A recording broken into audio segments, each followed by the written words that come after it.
اعوذ باللہ من الشیطان الرجیم بسم اللہ الرحمن الرحیم وَإِذْ قُلْتُمْ يَا مُوسَىٰ لَن نُّؤْمِنَ لَكَ حَتَّىٰ نَرَى اللَّهَ جَهْرَةً فَأَخَذَتْكُمُ الصَّاعِقَةُ وَأَنتُمْ تَنظُرُونَ ثُمَّ بَعَثْنَاكُم مِّن بَعْدِ مَوْتِكُمْ لَعَلَّكُمْ تَشْكُرُونَ وَظَلَّلْنَا عَلَيْكُمُ الْغَمَامَ وَأَنزَلْنَا عَلَيْكُمُ الْمَنَّ وَالسَّلْوَىٰ كُلُوا مِن طَيِّبَاتِ مَا رَزَقْنَاكُمْ وَمَا ظَلَمُونَا وَلَٰكِن كَانُوا أَنفُسَهُمْ يَظْلِمُونَ وَإِذْ قُلْنَا ادْخُلُوا هَٰذِهِ الْقَرْيَةَ فَكُلُوا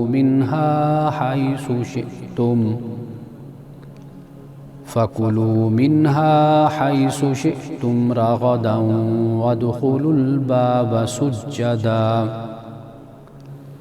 وَقُولُوا حِطَّةٌ نَغْفِرْ لَكُمْ خَطَايَاكُمْ وَسَنَزِيدُ الْمُحْسِنِينَ فَبَدَّلَ الَّذِينَ ظَلَمُوا قَوْلًا غَيْرَ الَّذِي قِيلَ لَهُمْ فَأَنزَلْنَا عَلَى الَّذِينَ ظَلَمُوا رِجْزًا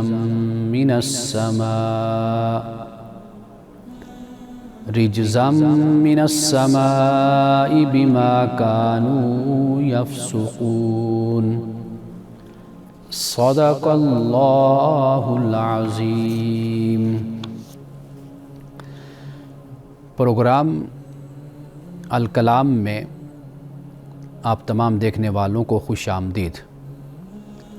ناظرین کرام، تلاوت کردہ آیات کا ترجمہ آپ سماعت فرمائیں، پھر اس کے بعد ہم اس کی تفسیر اور تفصیل بیان کریں گے۔ اور جب تم نے کہا اے موسیٰ، ہرگز ہم تیری بات نہیں مانیں گے یا تجھ پر ایمان نہیں لائیں گے یہاں تک کہ ہم اللہ کو کھلم کھلا دیکھیں۔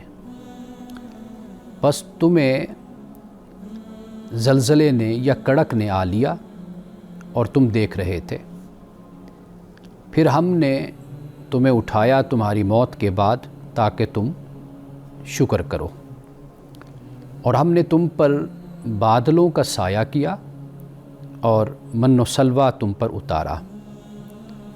کھاؤ طیبات سے جو ہم نے تمہیں دیا، اور انہوں نے ہم پہ ظلم نہیں کیا لیکن وہ خود اپنے اوپر ظلم کرتے تھے۔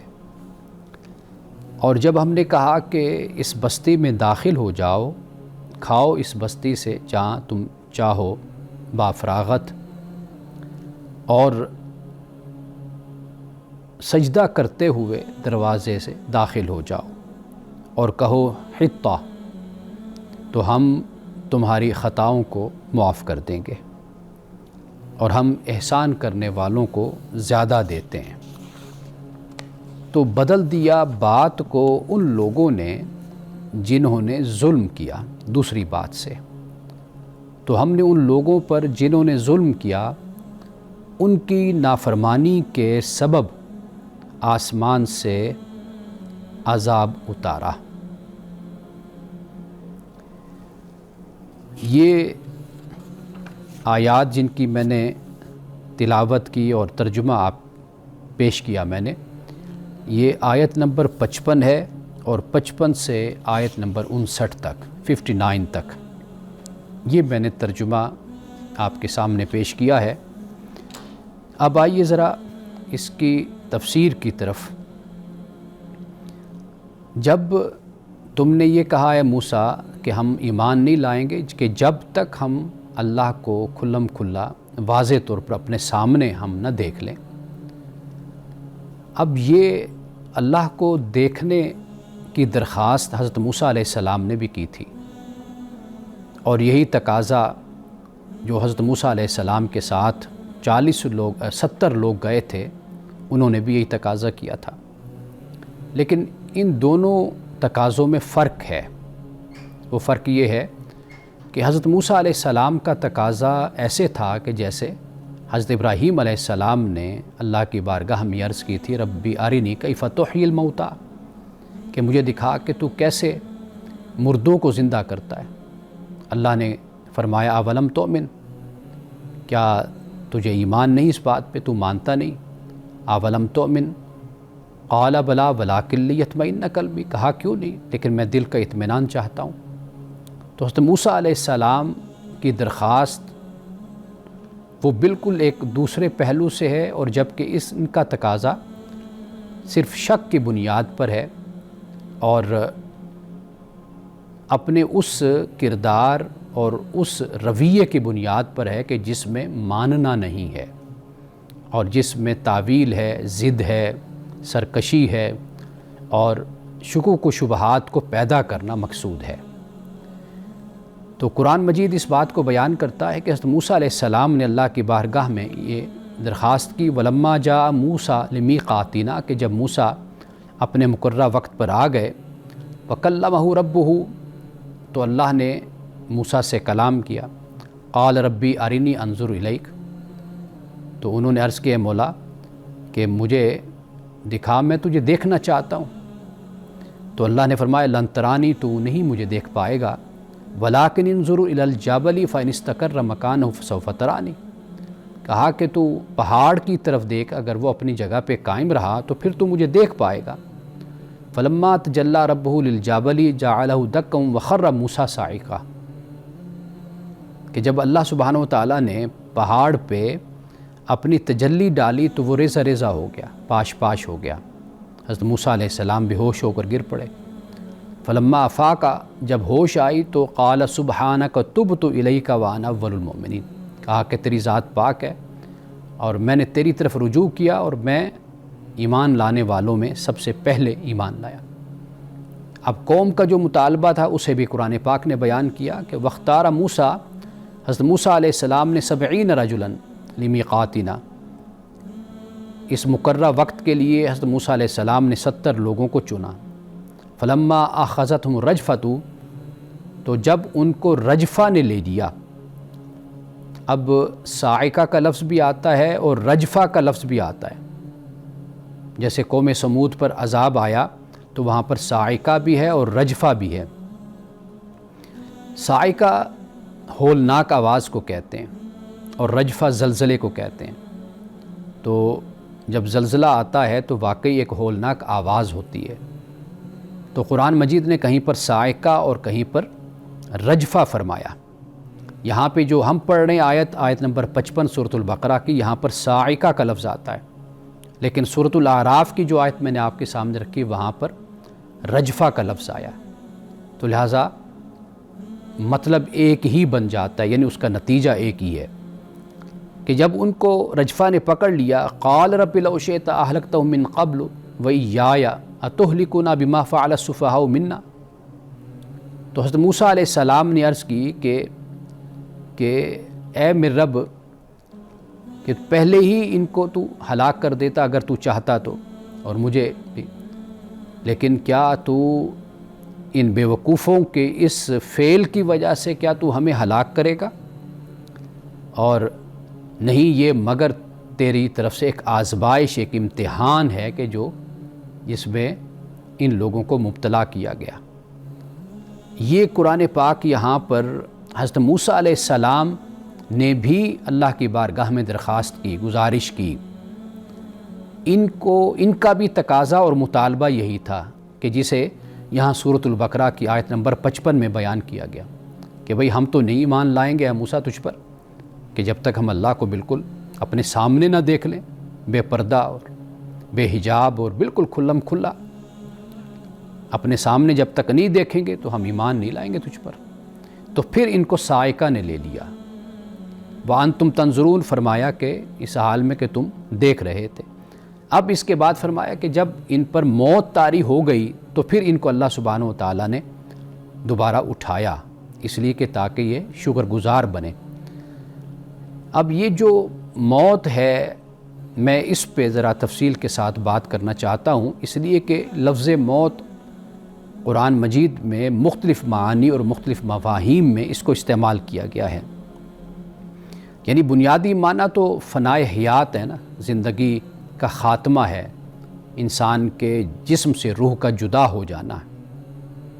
اس کو عربی میں موت کہتے ہیں، لیکن ہم یہ دیکھتے ہیں کہ استعاراتی اور مجازی طور پر یہ لفظ اور مختلف معانی میں بھی استعمال ہوا ہے، اور وہ معانی کیا ہیں، وہ مفاہیم کیا ہیں، ان پہ ہم بات کرتے ہیں، لیکن ایک وقفے کے بعد۔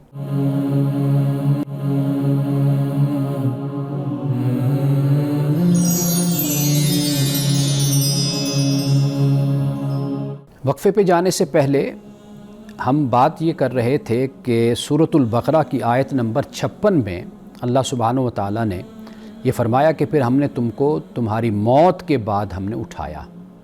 اب یہ جو موت کا لفظ ہے، یہ اصل تو اس کا معنی ہے جسم سے روح کا نکل جانا، لیکن یہ مجازی اور استعاراتی طور پر یہ مختلف اور معنی میں بھی اس کو استعمال کیا جاتا ہے۔ تو آئیے ذرا قرآن مجید سے ہم معلوم کرتے ہیں کہ یہ جو لفظ موت ہے یہ کن کن معنی میں استعمال ہوتا ہے۔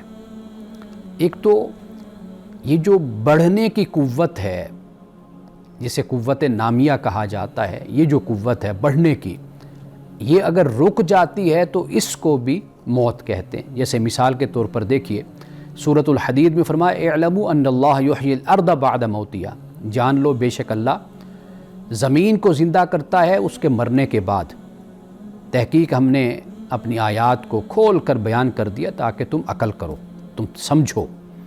اب یہ آیت اس مقام پر ہے کہ جس کے آگے اور پیچھے اگر دیکھیں تو ایمان کی بات ہوتی ہے، تو گویا کہ معلوم یہ ہوتا ہے کہ ایمان سے، اللہ کی وحی سے مردہ دل زندہ ہو جاتے ہیں۔ تو یہاں قرآن مجید نے زمین کی زندگی کی بات کی اس کے مرنے کے بعد، یعنی اس زمین میں طاقت نہیں نمو کی، پیداوار نکالنے کی، لیکن پھر اس کے بعد جب بارش ہوتی ہے، برستی ہے، تو پھر اس کے اندر یہ طاقت پیدا ہو جاتی ہے۔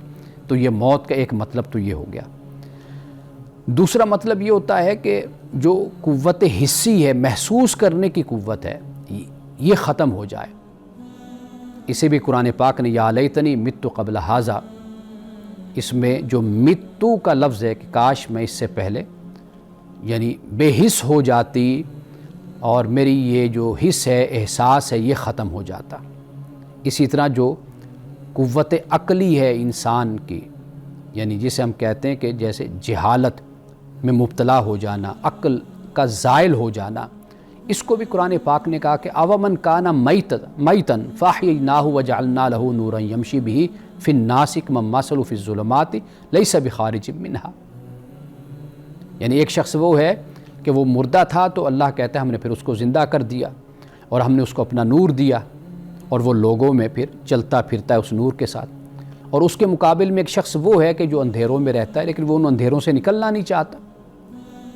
اب یہاں پر جو میتن کا لفظ استعمال کیا تو یہ اس کے لیے استعمال کیا کہ جو قوت عقلی جس کی نہ رہی، عقل کا استعمال، یعنی جہالت میں جو چلا گیا، ڈوب گیا۔ اور اسی طرح وہ غم، وہ دکھ جو انسان کی زندگی کو منتشر کر دیتا ہے، اس کے لیے بھی موت کا لفظ قرآن پاک نے استعمال کیا ہے۔ یعنی فرمایا یتجرعہ ولا یکاد یسیغہ ویاتیہ الموت من کل مکان وما هو بمیت ومن ورائہ عذاب غلیظ۔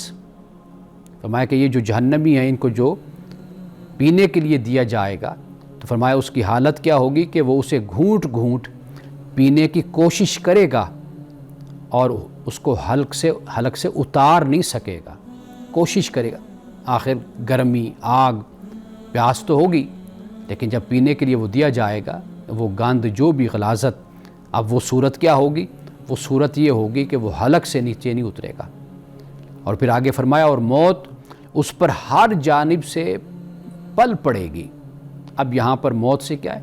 یعنی غم جو زندگی کو منتشر کر دیتا ہے، وہ غم ان کو اپنے گھیرے میں لے لے گا، ان پر غالب آ جائے گا، اور وہ مرنے والا بھی نہیں بنے گا، یعنی نہ زندگی نہ موت، کوئی حالت نہیں ہوگی۔ تو یہ جو غم، یہ جو دکھ ہے، اس کو بھی قرآن مجید نے موت کہا ہے، اور یہ نیند کو بھی قرآن نے موت کہا۔ اس لیے جب ہم رسول اللہ صلی اللہ علیہ وسلم کی دعاؤں کو پڑھتے ہیں تو اس میں ایک دعا ہے کہ جب آپ نیند سے بیدار ہوتے تو آپ دعا کرتے الحمدللہ الذی احیانا بعد ما اماتنا والیہ النشور، تمام تعریف اللہ کے لیے کہ جس نے مجھے زندگی دی میری موت کے بعد، یعنی نیند کے بعد جس نے مجھے اٹھایا، مجھے زندگی دی، اور اسی کی طرف ہی ہم نے لوٹنا ہے، جمع ہونا ہے، اسی کی طرف ہمارا نشر ہے۔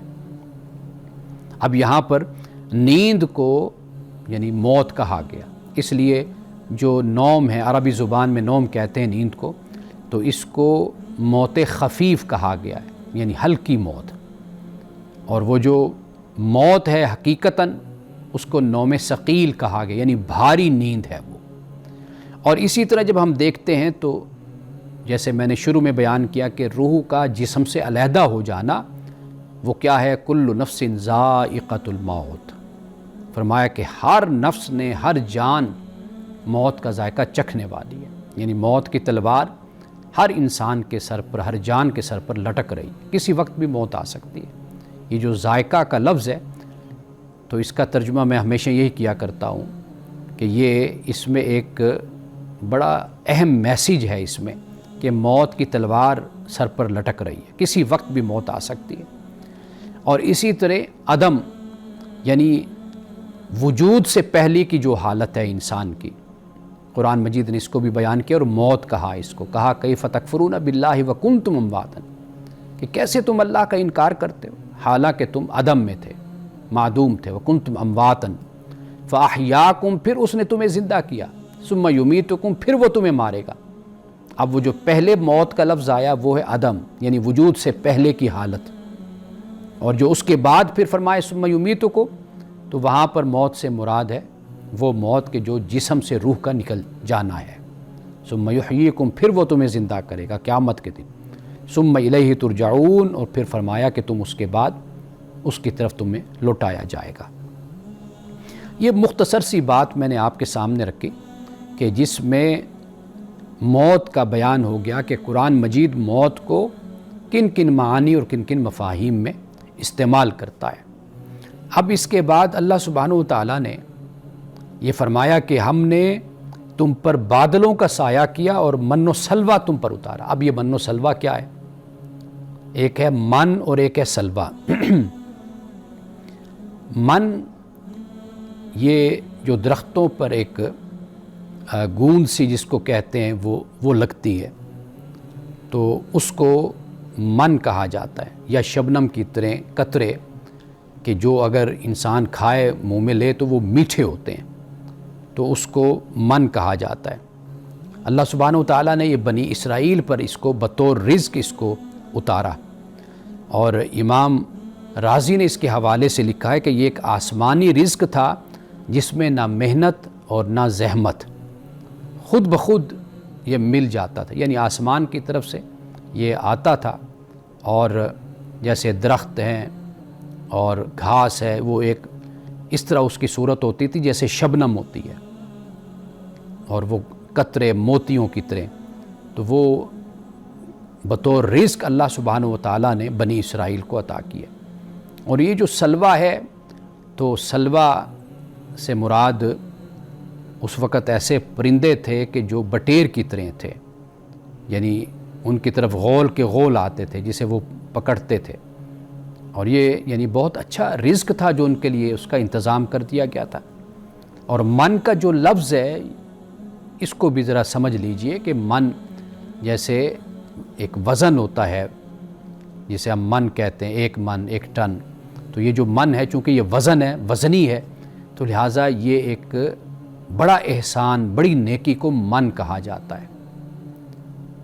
تو اللہ سبحانہ وتعالیٰ نے بنی اسرائیل پر یہ بڑا احسان کیا کہ ایک اللہ نے ان کے لیے رزق کا اللہ سبحانہ وتعالیٰ نے اہتمام کیا۔ تو لہٰذا من میں یہ مفہوم بھی پوشیدہ ہے کہ یہ جیسے امام غزالی نے کہا، امام رازی نے کہا کہ بغیر کسی زحمت کے اور بغیر محنت کے یہ ان کو عطا کر دیا جاتا تھا۔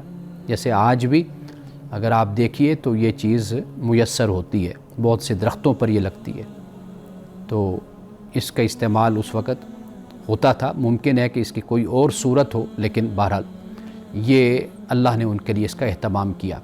اور اسی طرح بٹیر کی جسامت جیسے پرندے، وہ بھی اللہ سبحانہ وتعالیٰ نے جس کو سلوا کہا، وہ بھی اللہ تعالیٰ نے ان کے لیے اہتمام کیا۔ اور فرمایا کھاؤ طیبات سے جو ہم نے تم کو دیا۔ طیبات سے مراد یعنی یہ چیزیں ہیں جو فریش تم کو ملتی ہیں، تازہ ملتی ہیں، ان کو تم کھاؤ۔ یہ انسان کی ایک عادت ہے کہ وہ چیزوں کو سٹور کرنے کی کوشش کرتا ہے، اپنی لالچ اور حرص اور طمع کی وجہ سے جوڑتا ہے اپنی چیزوں کو۔ ہم نے لوگوں کو دیکھا ہے کہ صرف یہ نہیں کہ وہ سونا چاندی یا مال اور دولت جمع کرتے ہیں، وہ کھانا بھی جمع کرتے ہیں اور کسی کو دینے سے گریز کرتے ہیں، بخل کرتے ہیں، نہیں دیتے۔ ان کا خیال یہ ہوتا ہے کہ یہ ہمارے کام آتا رہے گا، لیکن پھر وہ کیا ہوتا ہے، وہ باسی ہو جاتا ہے کھانا۔ تو لہٰذا یہاں پر اللہ سبحانہ وتعالیٰ نے ان سے یہی کہا کہ بھئی تازہ جو ہے وہ ہم نے جو تم کو دیا اس میں سے تم کھاؤ۔ اور یہ بھی فرما دیا، اور ایک بہت ہی اہم قانون یہاں پر بیان کر دیا گیا، اور وہ کیا ہے؟ فرمایا کہ انہوں نے ہم پہ ظلم نہیں کیا، لیکن یہ خود اپنے اوپر ظلم کرتے تھے۔ یعنی یہ جو ایک وہم اگر کسی کے ذہن میں، دماغ میں ہے کہ میں کسی اور کا نقصان کرتا ہوں برائی سے، تو فرمایا اللہ نے کہ بھئی وہ ہمارا کوئی نقصان نہیں کیا، ہم پر کوئی ظلم نہیں کیا، لیکن یہ جو بدعمالیاں ہیں، بدافعالیاں ہیں، یہ جو نافرمانیاں، اس کا نقصان خود انسان کے اپنی ذات کو ہوتا ہے۔ یعنی آپ جسے کہتے ہیں کہ ایک فساد ہوتا ہے جسے فساد حقیقی کہتے ہیں، ایک فساد ہوتا ہے فساد حکمی، جو حقیقی ہے، ظاہری ہے، وہ آپ کو مجھے نظر آتا ہے۔ کسی کو گولی مار دینا، کسی کی جان لے لینا، یہ ہمیں نظر آتا ہے۔ لیکن جو فساد حکمی ہوتا ہے، یعنی کوئی زنا کرتا ہے، کوئی شراب پیتا ہے، اب کوئی کہے گا کہ اس سے کیا ہوتا ہے بھلا بھائی؟ کیا میں کسی کی جان لے رہا ہوں یا میں کسی کو مار رہا ہوں؟ کرپشن کوئی کر لیتا ہے، کہ اس سے کیا ہوتا ہے؟ 2-4 پیسے ہی میں کما لیتا ہوں، میں کون سا کسی کی جان لے رہا ہوں؟ نہیں، اس سے اتنا بڑا نقصان ہوتا ہے کہ جو نظر نہیں آتا کسی کی جان لینے کی طرح، مارنے کی طرح، لیکن انسان کی اپنی ذات کو بڑا نقصان ہوتا ہے، اس سے معاشرے اور سماج کو بڑا نقصان ہوتا ہے۔ تو اس لیے کوئی فساد حقیقی یعنی ظاہری ہوتا ہے، کوئی فساد حکمی ہوتا ہے، معنوی ہوتا ہے۔ تو لہٰذا اللہ سبحانہ وتعالیٰ نے یہاں پہ یہ فرمایا کہ انہوں نے ہم پہ ظلم نہیں کیا، اپنے اوپر ظلم کرتے تھے، حرص اور طمع اور لالچ اور شرک اور بدعت اور ظلم اور زیادتی۔ تو اس سے کیا ہوا؟ اپنا ہی نقصان کیا۔ تو اس کے بعد انشاءاللہ ہم گفتگو جاری رکھتے ہیں، لیکن اس وقفے کے بعد آپ کے سوالات پہ ہم بات کریں گے۔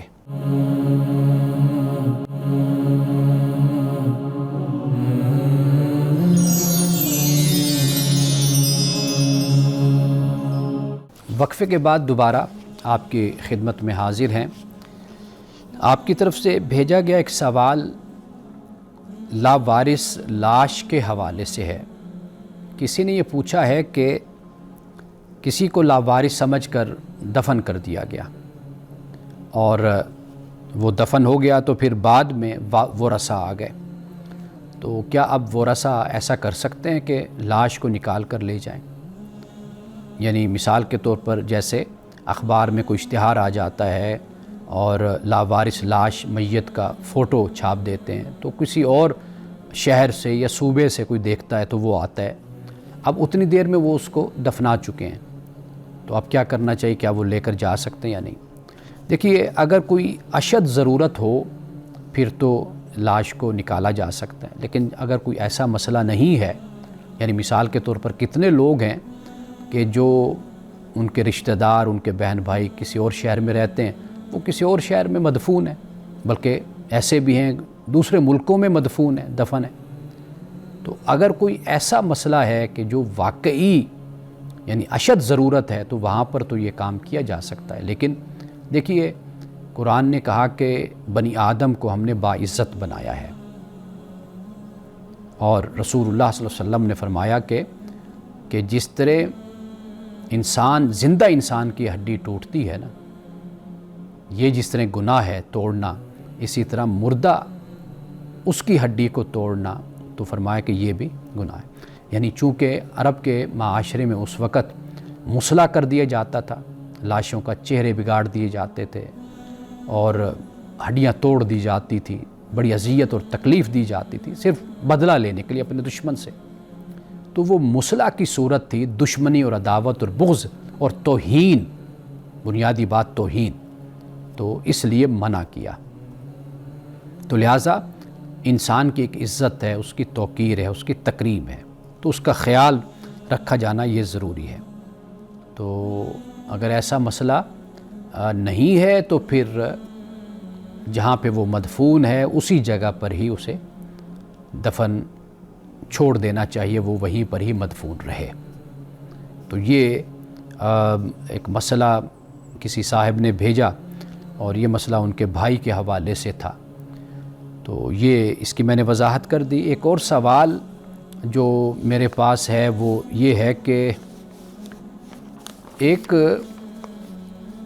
والد نے یا والدہ ہیں، انہوں نے ایک سوال بھیجا ہے کہ بچہ ان سے جو بیٹا ہے ان کا وہ زبان درازی کرتا ہے، اب والدین کو کیا کرنا چاہیے کہ وہ خاموش رہیں یا جواب دیں، کیا صورت اختیار کریں؟ دیکھیے، سب سے پہلے تو جو زبان درازی ہوتی ہے اس پہ غور کر لینا چاہیے، اس لیے کہ یہ کئی مرتبہ احساس محرومی، خود اعتمادی کی کمی یا کسی دباؤ کا نتیجہ ہوتی ہے۔ یعنی بیٹا ہے، اس کی شادی ہو گئی، اس کا روزگار نہیں ہے اور وہ گھر کا خرچہ نہیں چلا پا رہا، پھر والدین کی خدمت بھی اس کے ذمے ہے، اور ایسے بہت سے مسائل ہوتے ہیں، معاشی تنگ دستی ہوتی ہے، تو جس کی وجہ سے وہ بعض اوقات اپنے والدین کے ساتھ بدتمیزی کر بیٹھتا ہے۔ تو ایک تو یہ بات ہے کہ زبان درازی کئی مرتبہ احساس محرومی کا نتیجہ بھی ہوتی ہے، خود اعتمادی کی کمی ہوتی ہے یا کوئی دباؤ ہوتا ہے جس کی وجہ سے بچہ اس طرح اپنے ماں باپ کے ساتھ بولتا ہے۔ اور پھر یہ بھی دیکھنا چاہیے کہ والدین یا ماں یا باپ رد عمل دینے کے بجائے وہ جو اصل درد ہے نا، اصل مسئلہ ہے، اس کو پہچاننے کی کوشش کریں اور پھر تجزیہ کریں، انالیسس کریں، سمجھیں کہ آخر بیٹا اگر ایسے کر رہا ہے تو اس کی وجہ کیا ہے۔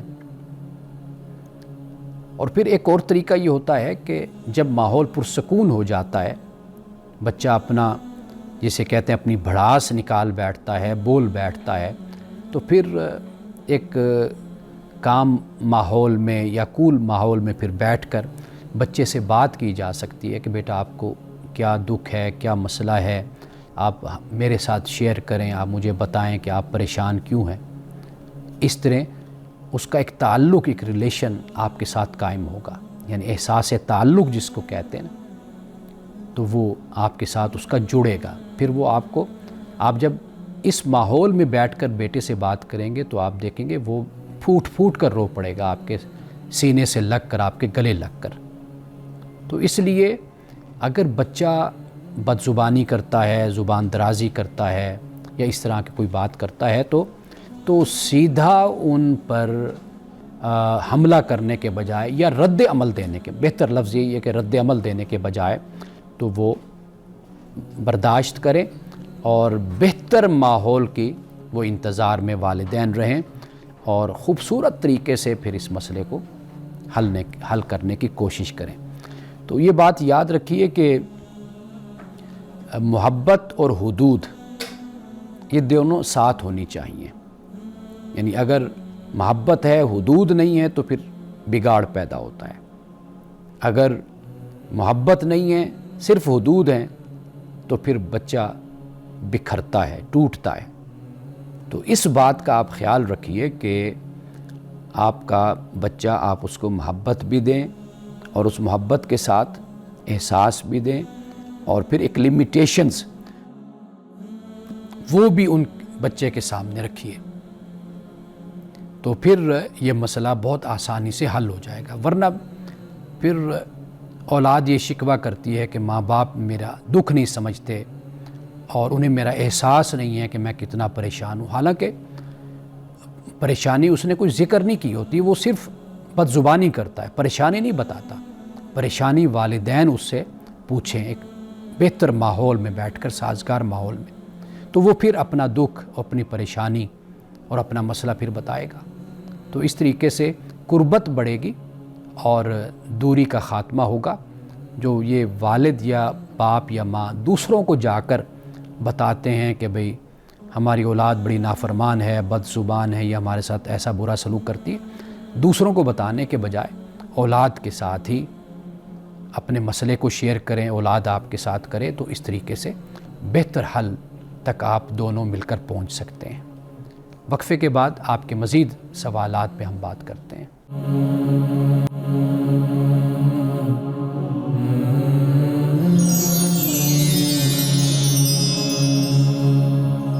اب ایک اور سوال، یہ بھی کسی ماں کی طرف سے ہے، اور سوال کا آغاز وہ اس طرح کرتی ہیں کہ مولانا صاحب، ہمارا بیٹا 5 وقت نماز پڑھتا تھا، اب کہتا ہے میرا دل نہیں کرتا، ہمیں کیا کرنا چاہیے؟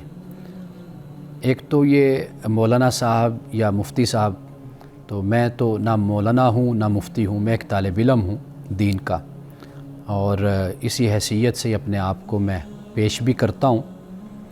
تو عرض یہ ہے کہ جو آپ کا سوال ہے یہ بہت اہم سوال ہے، اس لیے کہ نماز اللہ سبحانہ و تعالیٰ نے جو عبادات مسلمانوں پر فرض کی ہیں ان میں سے ایک نماز بھی ہے۔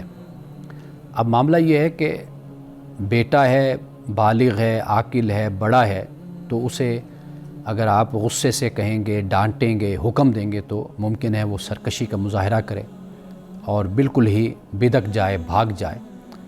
تو بہتر یہی ہے کہ پھر حکمت کے ساتھ بچے کو، بیٹے کو آپ سمجھائیے۔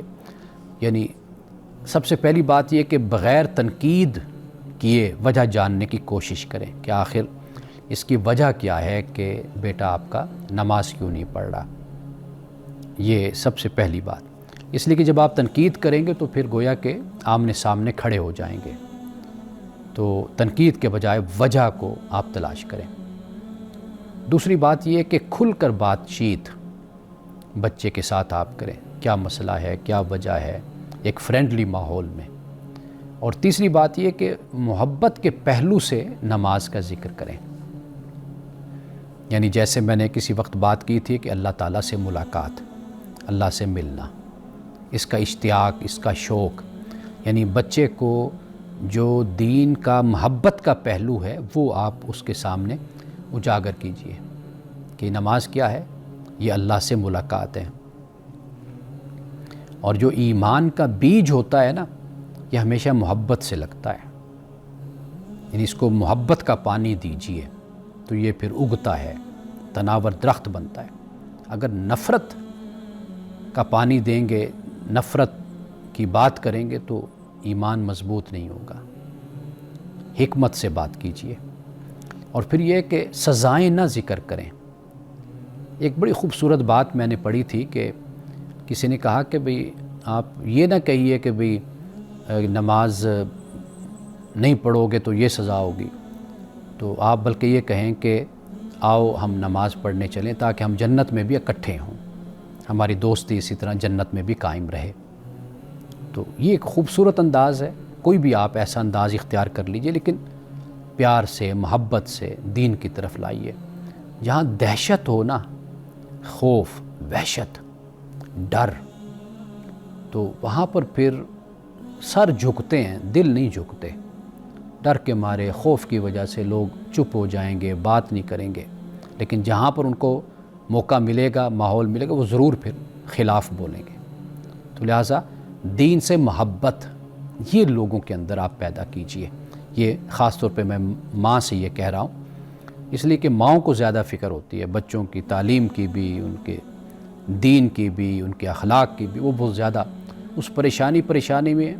یہ الگ بات کہ اپنی صحت بھی خراب کر بیٹھتی ہیں مائیں، اور پھر بچوں کو بھی نعوذ باللہ ان کو بھی کچھ ضدی بنا دیتی ہیں۔ تو حکمت کے ساتھ مائیں خاص طور پر اس پر عمل کریں۔ اور پھر یہ کہ اچھے دوست یہ بنانے کی تلقین کریں کہ آپ اچھے دوست اپنے بنائیں۔ اور والدین کی دعا بڑی کارآمد ہوتی ہے، تو لہٰذا آپ ماں ہیں تو اپنی اولاد کے لیے، اپنے بیٹے کے لیے دعا کریں، اللہ آپ کی دعا کو ضرور سنے گا۔ تو یہ اگر کوئی کارگر نہیں ہو رہا کوئی معاملہ، تو اللہ تعالیٰ سے مصلی بچھا لیجئے تنہائی میں اور رو کر اللہ سے دعا کریں کہ اللہ میرے بیٹے کو ایمان پہ لا اور اس کو نمازی بنا اور اس کو اچھا انسان بنا، تو اللہ آپ کی دعا کو ضرور قبول کرے گا۔ تو آخر میں امام جعفر صادق رضی اللہ تعالیٰ عنہ کا ایک بڑا خوبصورت قول ہے، حکمت کی بات ہے۔ فرماتے ہیں کہ انسان پاؤں کی لغزش سے چوٹ کھا کر ٹھیک ہو جاتا ہے، لیکن زبان کی لغزش کھاتا ہے تو اس کا سر کاٹ دیا جاتا ہے۔ یعنی زبان ایسی چیز ہے کہ اس کا جو زخم بھی کسی کو لگتا ہے وہ مندمل نہیں ہوتا، تلوار کا زخم مندمل ہو جاتا ہے۔ تو لہٰذا آپ زبان یعنی گفتگو، کلام اور بات اپنے منہ سے سوچ سمجھ کر نکالیے۔ یہ عقل مندی کا تقاضا ہوتا ہے کہ پہلے سوچئے پھر بولیے، نہ یہ کہ بول کر پھر بعد میں آپ سوچیں کہ ہائے میں یہ کیا بول بیٹھا، پھر آپ پچھتاتے رہیں۔ تو اس لیے یہ جو الفاظ ہوتے ہیں یہ انسان کو تباہی کے دہانے اور گڑھے میں انسان کو پھینک دیتے ہیں الفاظ۔ رسول اللہ صلی اللہ علیہ وسلم نے فرمایا کہ ایک ہی کلمہ ہوتا ہے، بات ہوتی ہے، اسی کی وجہ سے انسان جنت کے قریب ہو جاتا ہے، اور ایسی بات منہ سے کئی دفعہ نکال بیٹھتا ہے کہ جہنم کے قریب ہو جاتا ہے، جنت سے دور ہو جاتا ہے۔ تو لہٰذا اپنی گفتگو، اپنے الفاظ اور اپنے کلام پر غور کیجئے اور پھر اس کے بعد دوسروں کے سامنے کوئی اپنی بات رکھیے۔ انہی الفاظ کے ساتھ اجازت دیجیے۔ السلام علیکم ورحمۃ اللہ وبرکاتہ۔